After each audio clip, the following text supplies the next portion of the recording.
Garth sings Amazing Grace at the inauguration.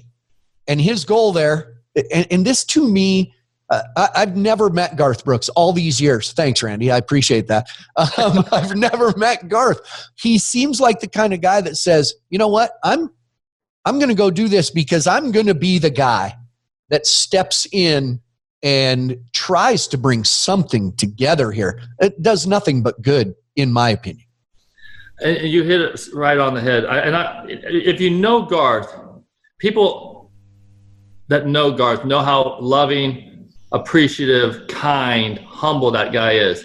And he had no ambition to promote one of his songs, or the night that Mrs. Biden called him at the house, he took a deep breath and goes, wow, this is, I love to work for the president of the United States, whether who it is, whether you're Republican or Democrat.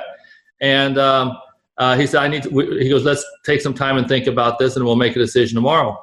And he came back and says, I really want to do this. And he goes, I don't want a political stance. I want this to stand for unity. He goes, I am a registered Republican, but he goes, for God's sakes, all we've seen on the news is how divisive this country is right now, and what a lightning bolt it is to talk about politics. And he goes, I was put on this earth to play music, and music is one of those things that should be able to relieve that. And he goes, if it helps, great.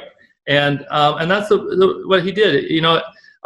We asked him if he was going to perform one of his songs, and he said, no. He goes, I want this to be about unity. And he goes, people, might take, he wanted to make sure it stayed focused on this.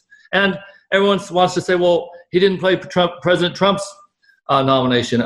And I was right there talking with everybody. I was the one that called and said he wasn't going to be able to do it. He had events in Cincinnati, Ohio, I believe it was. We had 4 or 5 sold out shows, and there was a chance he was going to have to do another show.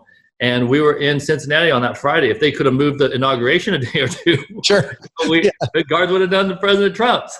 I mean, he respects the office of the United States, and he does not like to play politics.